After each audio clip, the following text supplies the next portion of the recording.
Good morning. Good to have you here. Today, we're going to continue talking about entropy, enthalpy, and Gibbs free energy, which are pretty important. But I do want to talk about real fast what's going to happen Monday. So Monday afternoon, when you come to lab, we'll look at problem set 4.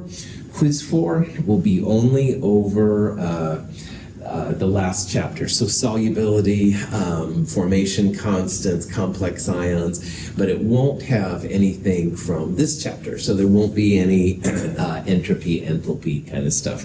We'll save that for the next quiz. And then we'll also go next door and do the last, what I called on Wednesday, math lab. And it's kind of a math lab. It's got a long name, determination of KSP, deltaG, deltaH, and deltaS for calcium hydroxide. And it's a cool way to kind of incorporate a lot of these things inside. From here on in, if you have safety goggles, bring them every lab. All right, we've got 3 labs left, and all 3 of them you're going to need safety goggles. If you buy a pair from the dollar store, that's fantastic. It doesn't have to be fancy, but some kind of protection will be needed. This one on Monday is going to be important, but the next 2, it's really important. So again, if you have safety goggles, bring them along. We're going to start using them. These last labs are kind of fun. We'll talk about that more when we get there. And then finally, I just want to say once again, thank you all for your class presentations. Very, very cool. Wow, had a lot of things to think about, but I sure appreciate all your work and stuff. Very well done. Any questions? All right. Cool. So let's say that Kevin says, I have a reaction. I want this to go. All right. If you are a person that has a stake in something like that, you really should do a Gibbs free energy analysis on it. Because if you get a deltaG that's negative, those are the reactions which will occur. All right. So if you can do a deltaG analysis, and that's what we'll talk about today, and you get a negative deltaG, that means thumbs up, go for it. You are going to have some product. On the other hand, someone comes to me and wants to do a reaction, and I do a deltaG analysis and it's positive, oh, that's not as good. Those are usually not going to occur. So having a value of deltaG will allow you to know if something happens or not. Negative means it'll happen. Positive means it won't happen. Now, deltaG is related to minus deltaS of the universe. And we saw that the second law of thermodynamics says that deltaS universe has to increase for all things that happen, basically. So a negative deltaG is kind of the same as a positive deltaS of the universe. deltaG is what's used by chemists a lot to figure things out. So the Gibbs equation is deltaG equals deltaH minus T deltaS. And this incorporates 2 really important parts. The enthalpy, which we've talked about since Chem 221, exothermic, endothermic, stuff like that, as well as entropy, the new player on the block. Enthalpy is about heat energy. Heat's given off. Exothermic, it feels hot. Heat's absorbed. Endothermic, you feel cold. That's what deltaH is. DeltaS, the new player, is about how messy something is. There's a tendency in the world for things to want to get messier. So if deltaS is positive, it's getting messier, which is a weird way to think about it, but it really does work. On the other hand, you can have a deltaS which is negative. That means that something is becoming more ordered. And it's the interplay of deltaH and deltaS that determines the sign of deltaG. So I like to think about deltaH and deltaS as like 2 sides, 2 heads of a double-sided snake. All right? So use your imagination here a little bit. You got a long snake, and the snake has 2 heads on it. And the one head represents deltaH, and the other head represents deltaS. And sometimes deltaH and deltaS will play well with each other. They both want the reaction to go, i.e. you're going to get a negative deltaG. Sometimes they're both going to be against what you want, i.e. you're going to get a deltaG, which is positive. But once in a while, the 2 heads of the snake will fight. sound effect's not necessary. Anyway, in those kind of cases, if one is in favor of a reaction and the other one's against the reaction, the temperature term becomes really important. Some reactions will only occur at high temperatures. Some reactions will only occur at low temperatures. And that's because delta H and delta S will fight each other. Now, if you look down here, the signs of delta H and delta S will be important. And if both delta H and delta S have the same sign, they're both negative or both positive, that's where the temperature term is going to be pretty important. So that's one way to kind of figure out if something's going on. If the signs of delta H and delta S are opposite, like one's negative, one's positive, or one's positive, one's negative, that means it'll either happen all the time or it won't happen at all. But if they're both the same sign, that's where you have to think about the temperature a little bit. So these really are the rules of thermodynamics, all right? Will a reaction occur? Will it not occur? And what makes a thumbs up, it will occur, or thumbs down, won't occur, is these delta H and delta S interactions. And we'll talk more about this as we go through. The little zero right there means standard states. Temperature is, of course, Kelvin. Don't use Celsius. Any questions on that? Okay, so here's an example of this kind of process. So we have some reaction. It has a negative enthalpy and a negative entropy. Okay, so right away, I'm hoping you're starting to pay attention to the signs and notice that both delta H and delta S are both the same sign. They're both negative or they're both positive. So what that means, temperature is going to play a factor on what the sign of delta G is. Now, remember that delta G is negative for a reaction which will occur, for a reaction which is product favored. Enthalpy, delta H, has a negative value. So if you have a negative delta H, that means that enthalpy wants the reaction to occur. It's happy with it. But a negative entropy is a negative delta S. And a negative delta S times a negative T makes this whole part positive. So you have a negative delta H, and this whole thing here is positive. And positive things don't make delta G negative, all right? So the two heads of the snake are fighting here. And the question is then, what can be said about this reaction? Well, if they're both the same sign, sometimes you will have a product favored condition, but the temperature is going to be a factor here. If they're both the same sign, we have to think about the temperature. If the temperature is small, then the minus T delta S term won't affect delta G as much as delta H.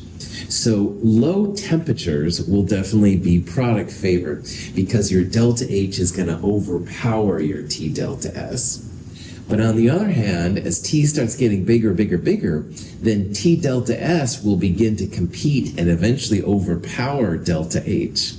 So at higher temperatures, you won't have a negative delta G. You're going to end up with a positive delta G. So what we would say about this reaction is that you will have a product favored delta G. You will have a negative delta G if the temperature is low enough, because a low temperature times a negative delta S will make positive, but it will be very, very small compared to whatever delta H is. Now, low temperatures and high temperatures here are very vague. It might be like 10,000 degrees or 10,000 Kelvin, something like that, for a high temperature, or it may be 0.1. It's hard to say. Depends on your magnitudes. But there will be some threshold temperature, and then in this case, at lower, it'll get high enough where it will no longer be product favored. And at some low temperature, you will have a product favored, a negative delta G. Any questions on that? Okay, we'll see some examples with some numbers as to how this works out and how you can affect it and stuff. Let's see. Okay, so if you want to find delta G, which is really important in my world, in my physical science world, because again, negative delta G reaction's going to happen, positive delta G reaction's not going to happen. There's two ways to find delta G that are used often, all right? And first one, the primary one, is to use the quote-unquote Gibbs equation, delta H minus T delta S, to find delta G. And that's definitely the most common version of finding delta G. However, there is a different way. Some delta G product or delta G values have been tabulated. And if you look at the end of problem set 5, and again, we're talking about problem set 4 next week, so you have to go to the next problem set. But at the end of problem set 5, there's a huge table of thermodynamic values. And one table is enthalpy, one table is entropy, but the third table is a bunch of delta G values. So if you have all the delta G values, you can do the same thing we've done with enthalpy and entropy. You can take the sum of all the delta G's that are products and subtract the sum of all the delta G of reactants. And that's another way to calculate delta G that is used. But again, most of the time, chemists will use delta H minus T delta S to find delta G. But if you happen to have all the delta G values, this is by far the easiest one. It's just delta G products minus delta G reactants. This is part of a table. It's not a complete table, not like the one we have in problem set 5, but you get the idea. These are values of delta G. And first what I'd like you to see is that a lot of them are negative. Some of them are positive, and the elements in their standard states are equal to 0. So just like with delta H, if you remember back from Chem 221, if you have an element in its standard state, it's going to have a value of 0. So graphite is the common form of carbon, it's pencil lead, and graphite would be 0. Diamond is not the standard state, though. Diamonds are a lot harder and, of course, more expensive, etc., so it won't have a delta G equals 0. So here's hydrogen, oxygen, nitrogen. You'd also put uranium solid, sodium solid, mercury is a liquid. All the elements in their standard states will have delta G equals 0. And you don't have to look them up. But all the other ones, all the compounds and stuff, and the non-standard states, just look them up. Yeah. Here's an example of how you can use this. This is a problem where we're taking diamond and oxygen and making carbon dioxide. And we want to find the delta G for this reaction. So on these kind of problems, the overall delta G is the sum of the delta G's of the products, which would be CO2 here, and we would subtract the delta G's of all the reactants. So that would be diamond and oxygen. So we'll take CO2's delta G and subtract diamond and oxygen's delta G from it. But if you look at this problem, I gave you CO2, no problem. I gave you diamond. Oh, I didn't give you oxygen. Why didn't I give you oxygen on this problem? Oh, because it's 0 since it's in standard state. Well done. That's exactly it. You bet. The elements in their standard states are 0. And oxygen, which we're all breathing right now, I think anyway, oxygen is an element in its standard state, so it would be 0. If we had liquid oxygen or ozone, which is O3, we'd have to look up those kind of values. But oxygen is not a problem. So you take this number and you would subtract this number and 0, and if you do all that, you should get minus 397.3. So again, just remember that the elements in their natural states have values of 0. And again, this applies to both delta G and delta H values, which is kind of cool. But you still would have to look up the entropy values, because all entropy values are going to be greater than 0, except for those crystals and perfect elements at 0 Kelvin, which is never. So you have to look up the elements all the time for entropy, but at least for delta G and delta H, they're equal to 0. Any questions on that? Okay, So making CO2 from diamond is predicted to happen. It's a negative deltaG. So we would say this is a spontaneous reaction. And again, I just want to point out, diamond going to CO2 is going to happen, all right? All your diamonds are going to break down. They'll either go to graphite, which is probably easier, or CO2. But again, thermodynamics, which is deltaG, deltaH, deltaS, has nothing about kinetics. It doesn't say anything, about how long it's going to take for the reaction to occur. And fortunately, diamond reactions are very... Oh, God, sorry, I thought I was going to sneeze. Diamond reactions are very slow, very hard to get them out of that really intense matrix, which makes them so hard. So no one has to go sell their diamonds or anything like that, even though thermodynamics says it's going to happen one day. So,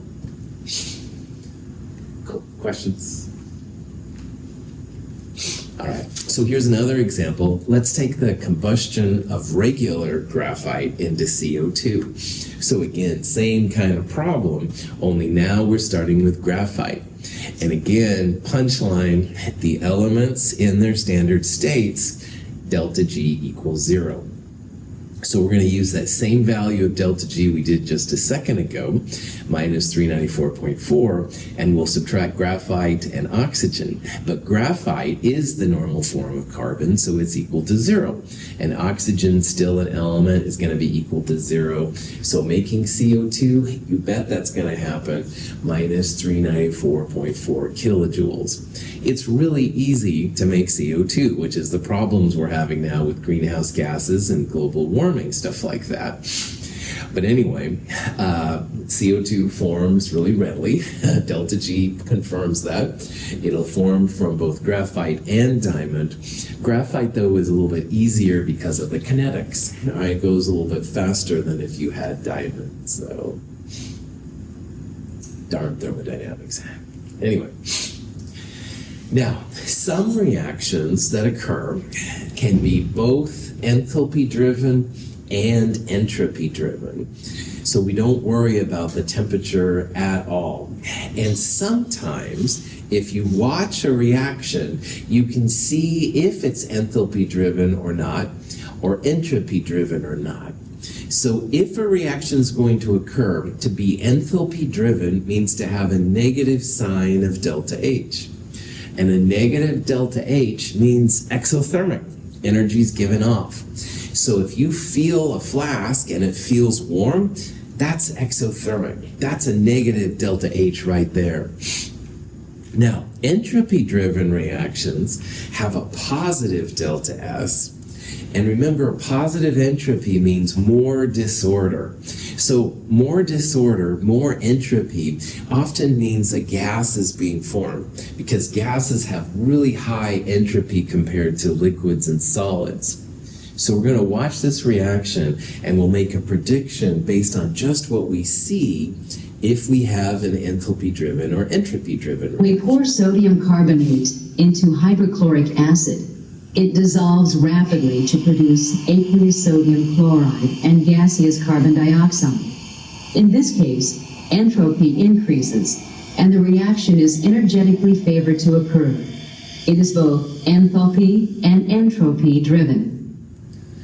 So remembering that deltaH, deltaS, and deltaG are important, let's think about those three in what we just saw in this video. So in this reaction, lots of energy, all right, bubbling, all kinds of jazz and stuff. Honestly, if you feel this, it's going to be really, really warm. deltaH, enthalpy, is going to be negative, exothermic. And negative deltaH is what enthalpy-driven means, all right? If you would see ice forming on the outside of the test tube, that would be endothermic. That would not be enthalpy-driven. But no ice is forming here. If anything, the ice would melt if there was a lot of energy given off. This is enthalpy-driven. Now, lots and lots of bubbles came out. And remember that gases have more entropy than liquids and solids. If you see a lot of gas happening, that almost for sure means that the reaction is going to be entropy driven.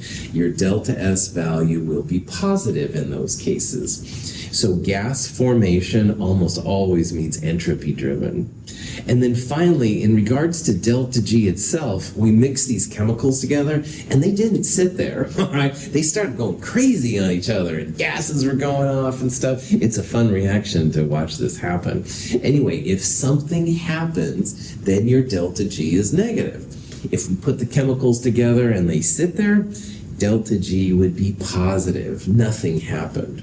So think about this in the back of your mind. If something happens, delta G is negative. If nothing happens, delta G is positive.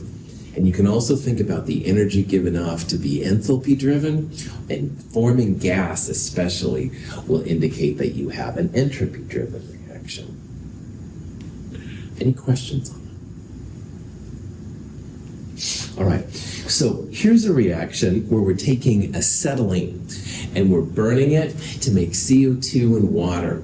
Now this is an example of a combustion reaction from Chem 222, 221 and 222, where we take something organic, you add some oxygen, and CO2 and water are the results. Now, acetylene is what they use in torches. All right, if you've ever seen people weld, it's almost always an acetylene torch. So what we can do with this reaction is figure out what delta G is for this reaction. So what I would do first is I would find the delta H component. And to do that, I would look at a table of values, like in problem set 5, or you can go to mhchem.org/thermo. But either way, I would find the delta H of the products, and I would subtract the delta H of the reactants. So 2 times CO2 plus water minus C2H2 minus 5/2 times oxygen, which is 0, delta H values. Anyway, this value comes out to be minus 1238 if you use our table, which is very exothermic. All right, so this reaction wants to occur, at least according to enthalpy. Enthalpy says, yep, I want this to occur very exothermic. However, you can do the same process, but with entropy. Now, entropy, you would take the delta S of the products and subtract the delta S of the reactants. And again, you need that table to make this happen. But you go 2 times delta S CO2 plus water minus these two over here. And you end up with a minus 97.4 delta S. Now, delta S, when it's positive, means entropy driven. But this delta S is negative. So this is not a happy reaction for entropy. All right, entropy likes positive numbers, but here we have a negative. And why this is negative is we have all gas, which is a good thing. But notice how we have 3 moles of gas. 2 plus 1 is 3. On the product side, and on the reactant side, we have 2.5 plus 1, 3.5 moles of gas. So going from 3.5 moles of gas to just 3 moles of gas is making this reaction more ordered. And that's not what entropy likes. Entropy wants like 3 moles to 4 moles, or 2 moles to 10 moles, something like that.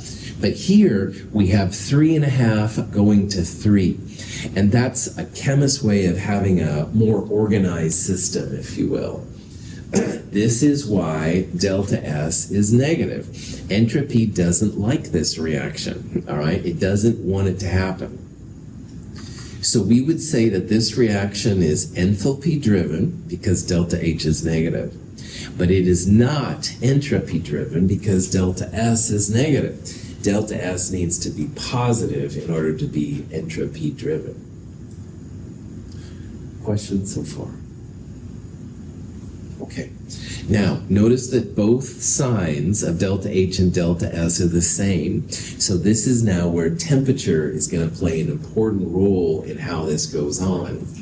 Now, we're using here the standard states, the little zeros, and that usually means that 298 Kelvin So if you put these numbers in to calculate delta G, and by the way, remember that delta S is usually joules, so convert to kilojoules. But anyway, when you do this at 298 Kelvin, you get minus 1209 kilojoules for delta G. Negative delta G means this reaction is going to occur. So this is a product-favored reaction because delta G is negative. It's going to occur. If it was positive, it would be reactive favored. But what's interesting here, at least to chemists anyway, is that this is an enthalpy-driven reaction. Enthalpy wants the reaction to go. It's contributing to a negative delta G. But entropy is not here helping out. This is an entropy disfavored reaction. Entropy doesn't want this to go. If we raised the temperature high enough, and we'll talk about how to figure this number out in a little bit. If we raise this high enough, then the negative temperature times negative delta S, this part would be more positive than this part is negative. And that would be a place then when this reaction would not be product favored. If you got a positive delta G, that means that reaction wouldn't go. But at 298 Kelvin room temperature, this is good to go. People use their acetylene torches to weld all kinds of things, which is helpful. Cool. Questions? This reaction we talked about earlier, this is the dissolution of ammonium nitrate in water. So when you place solid ammonium nitrate in water, it does dissolve. You see something happens, but the temperature goes way down, all right? This is an endothermic reaction. So one thing to think about here, I'll show you a video. The solid goes in the water, you stir it up, and it dissolves. So something happened, all right? We didn't see the solid just sit in the water. If something happens, delta G is negative. On the other hand, the temperature went way down, we're going to see, when the stuff dissolved. So delta H here is positive, it's endothermic. And positive delta H's doesn't want delta G to be negative. So if delta G isn't into making delta G negative, it must be delta S that's making this happen. Because either delta H or delta S must contribute to delta G to make it happen. And again, something is happening. This stuff is dissolving. It's not enthalpy, definitely not enthalpy driven. This must be entropy driven. So we'll calculate this here a little bit. The center beaker is water at room temperature.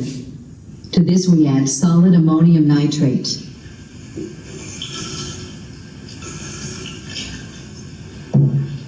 The ammonium nitrate dissolves. Usually, a reaction that occurs so readily is exothermic, but we see from the thermometer that this reaction is endothermic. The temperature of the water drops significantly. This reaction is not favored energetically, yet it still occurs. So in this reaction, the stuff dissolved. Something happened. And again, if something happens, delta G is negative. Delta H, though, the temperature went down. So that means it's endothermic. The outside energy is going to the inside. So delta H isn't making this happen. Delta H doesn't want it to happen. So if delta G is negative, but delta H is positive, that must mean that entropy here is saving the day. Entropy is making this occur. So kind of by default, delta S here has to be positive. That's the only way you could get a negative delta G, i.e. that's the only way that the stuff would dissolve. If it just sat there and didn't dissolve, then we'd say, yeah, well, maybe delta S is negative or something. But something's happening, so that's the key to figuring out like what the signs is of these things. So, prove it, Dr. Russell. Okay, fine. So you can actually calculate these things. Delta H for this reaction, product minus reactant. And when I looked it up in tables and stuff like that, I calculated that delta H is a positive 25.7 kilojoules per mole. So we predicted it was endothermic because the temperature went down. Sure enough, positive delta H. So positive delta H means endothermic temperature drops. Delta H doesn't want this to occur. However, delta S, products minus reactants, when I calculated it, was positive 108.7. So entropy did increase in this reaction. And that's good because something is making this reaction happen. One of these, either delta H has to be negative and or delta S positive, but delta H is not negative, so delta S kind of has to be positive here, and it is, which is cool. So when you figure out delta G, which is the will it happen, will it not happen thing, lo and behold, negative 6.7 kilojoules is what you calculate.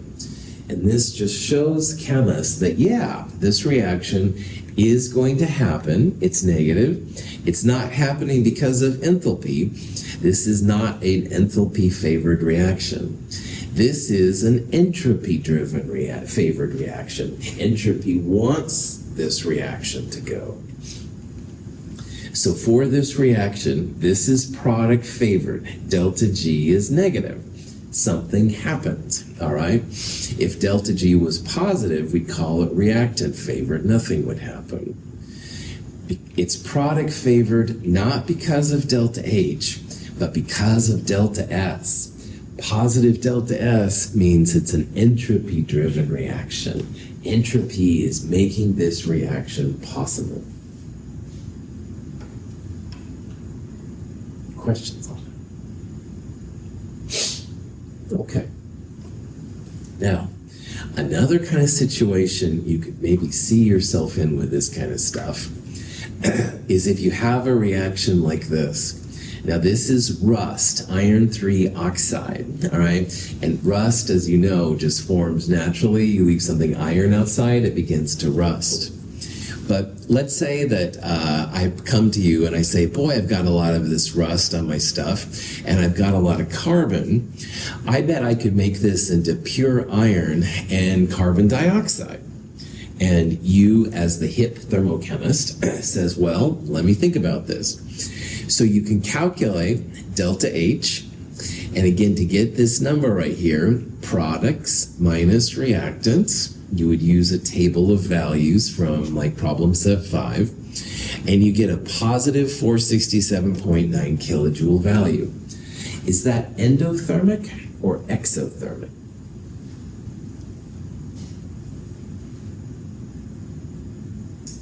For delta H? Yeah.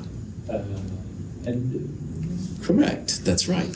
Positive delta H means energy's taken in, it doesn't give off energy. So positive delta H is endothermic. And endothermic reactions are not enthalpy driven. So if delta H was a negative number, we would say this reaction was enthalpy driven. But this is not a negative number, it's a positive number. So what that means here, entropy really, or thanks for playing, enthalpy really doesn't want this reaction to occur. However, it's more than just enthalpy's game at this point. It's also about the entropy. So you can figure out the entropy for this reaction, products minus reactants. And again, use that table to figure that out. And it comes out to be a positive 560.3 joules per Kelvin. The positive number is cool because mostly of making gas. All right, entropy loves gases being made. We start with a bunch of solids. We end up making gas. That's good. Also notice that we have 2 plus 3, 5 moles on the reactant side, and 4 plus 7, 7 moles on the product side. So we are getting messier, more moles on the product side than we have on the reactant side. For both of those reasons, that's why delta S here is positive. Chemists call this an entropy-driven reaction. Entropy wants this reaction to occur.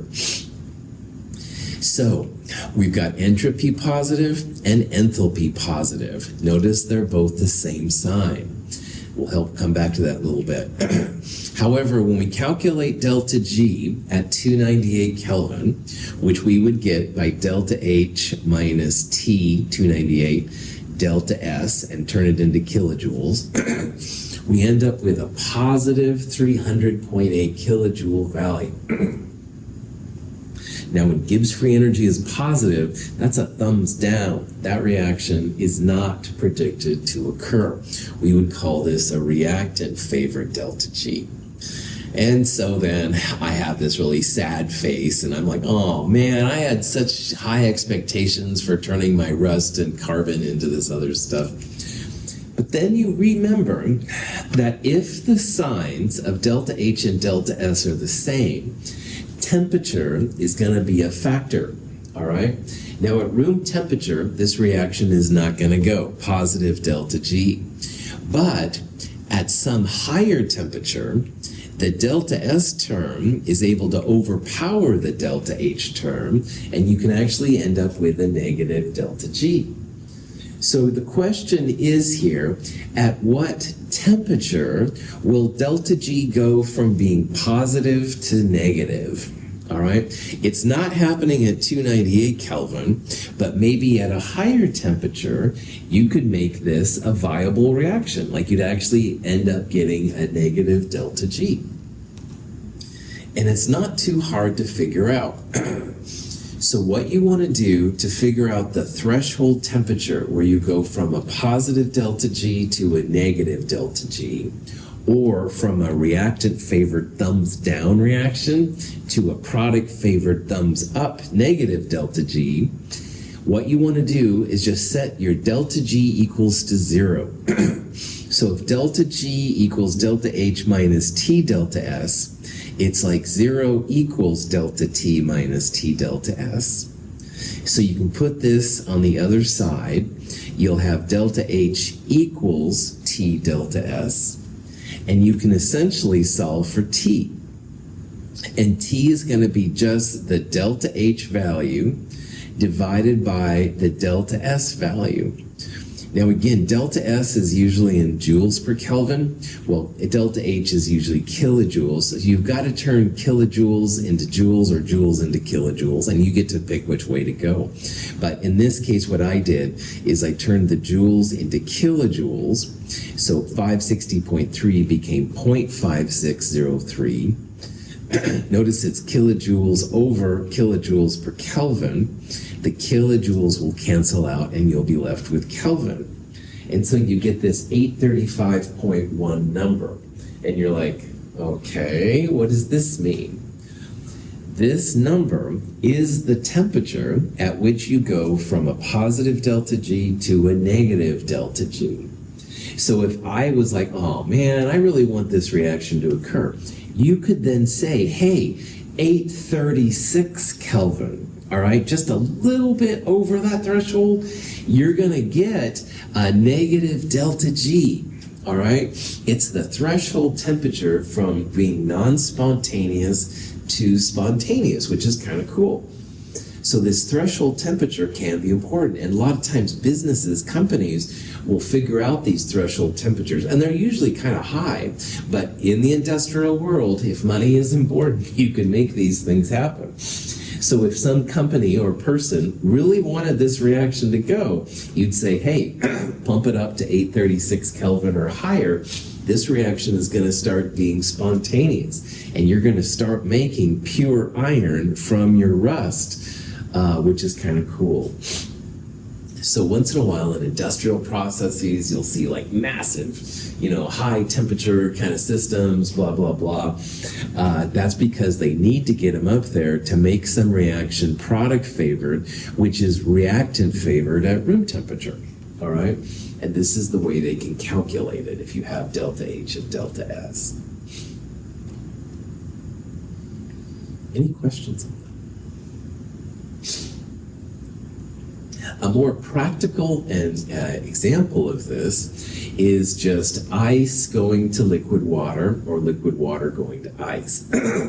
Now, 273 Kelvin is the threshold for this. Below 273, below 0 Celsius, 32 Fahrenheit, but don't use Fahrenheit in my presence. Anyway, below those temperatures, that's where the liquid goes to solid. But above 273 Kelvin, above 0 Celsius, that's where the ice melts and begins to get into a liquid. So you can see different kind of graphs like this. When you calculate delta H and delta S, they're both positive. All right? And you can actually have like a graph here where 273 is the threshold. The energy on the y-axis is delta G. All right? So going solid to liquid, excuse me, solid to liquid becomes more bearable and stuff as you start getting above 273. But of course, below 73, you're not going to be able to have this happen. The reverse would go down. So, anyway. So even in our worlds, this stuff can be important. If you want to make a lot of ice, you should have a temperature below 0 Celsius, right?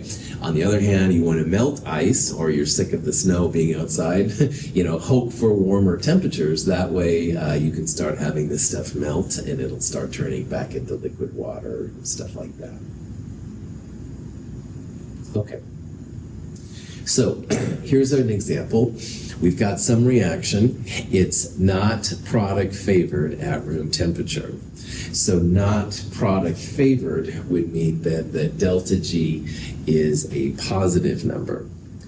And the question is, at what temperature will this reaction become product favored?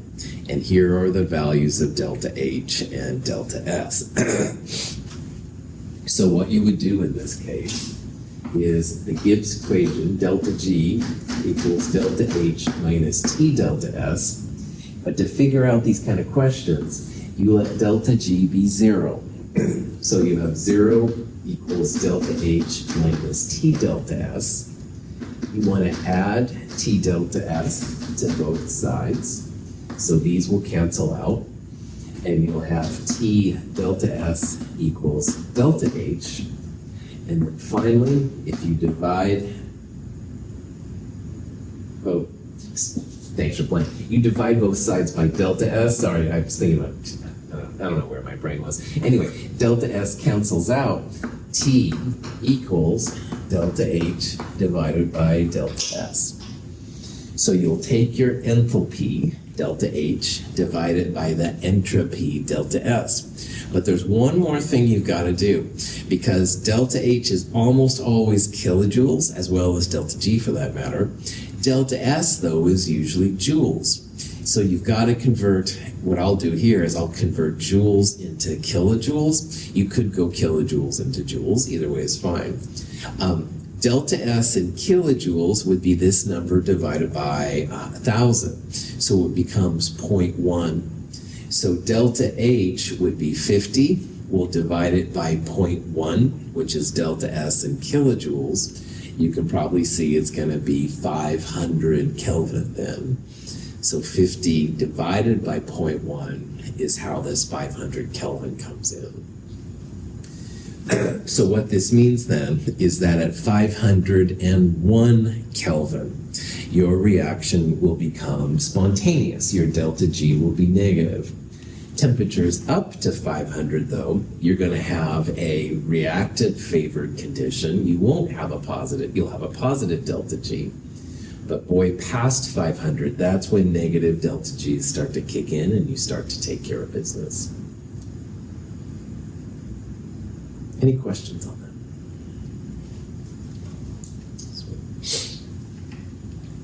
that? Now, equilibrium K values can also be related back to delta G. And you'll notice in this section I've been using product favored and reactant favored quite a bit. What is the magnitude of K if you have a product favored reaction?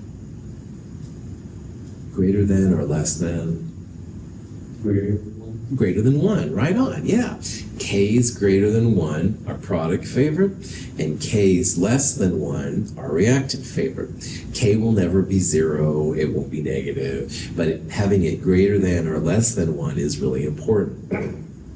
So when you figure this all out, The delta G for a reaction is related to the equilibrium constant K by this thing. Delta G equals minus RT natural log of K. Now, R is the energy R. We've talked about it off and on throughout Chem 223. 8.3145 is the number I'd like you to use. That's what R is. Temperature is the Kelvin temperature, and then natural log of the equilibrium constant, and all of that will give you delta G. So this is a pretty cool way to find delta G. We talked about how you find delta G from delta H minus T delta S. You can also go delta G products minus delta G reactants. Well, another way is to use minus RT natural log of K. So if you have the equilibrium constant, and this could be a Ka for acids, Kb's for base, Ksp for solubility, Kp for gases we talked about, all of these Ks work. You can relate all of those Ks back to delta G, which is kind of a cool thing too. Excuse me. Now, sometimes, though, you don't have everything in standard states. So you might have, say, a weird temperature, or you might have some kind of weird set of concentration, which is Q. Then you can use this one. Now, you don't need to worry about that for me in Chem 223, but it'll be just my luck that Edgar one day will be working on some system, and everything is not at standard state. It'll be the human body, which is more than 25 Celsius, or he'll have weird concentrations. For all these things, I need to put this out here just so that you know it. But the one I really want you to focus on is this one right here, because most of the time things are at standard states. You can find K values from delta G and delta G values from K. But in the back of your mind, just remember, if you ever have something weird, this is what you use. This is some kind of a visual art. It's called equilibrium. I don't know. Anyway, I thought it was kind of interesting. Questions? Okay, so here's an example. Dinitrogen tetroxide can be turned into nitrogen dioxide. And back in chapter 13, this was the colorless gas. This is kind of a brown gas. Anyway, it doesn't matter. Delta G is a positive 4.80 kilojoules. So notice that this reaction is not product favored. This reaction is not expected to go. It's got a positive delta G. If a reaction is not expected to go, we call it reactant favored, all right? And reactant favored Ks are Ks less than 1. So when we do this part here, we should end up with a K value less than 1. So let's do this. The number one thing to know about this kind of process is that delta G is almost always kilojoules, and R by default is just joules. So you have to have both joules and joules, or both kilojoules and kilojoules. Don't try to mix them together, all right? So I converted 4.80 kilojoules into joules. I then divided by R and T, and that's all going to equal natural log of K. And if you do that, you get minus 1.94, no big deal. We need to get rid of this natural log, and to get rid of a natural log, you use the anti-natural log, which is the little E button. E is Euler's number, 2.718 or something, 3 or something like that. Anyway, it's in your calculator. It's a little e to the x. It's usually second function, ln. Anyway, you want to go e to the minus 1.94, and you end up with a k, which is 0.14. And why that's kind of cool is that, as I said earlier, if your delta G is positive, that's a reactant favored K. And reactant favored K in terms of K means a K less than 1. So positive delta G will relate to a K which is less than 1. If you happen to have a negative delta G, then the K you calculate will be a K which is greater than 1. And keep this in mind as you go through these kind of problems. You can then see like if it makes sense and stuff like that. But again, number one thing, convert your delta G into joules so the 8.3145 number will work with it. Okay. So real fast, well, I'm just going to go through this fast. Here is a K that's less than 1, reactant favor. Delta G should end up being a positive number. So when you go through all of this, you sure do get a positive number. It comes out to be pretty big. Turning it into kilojoules would be positive 3.05 kilojoules per mole. Cool.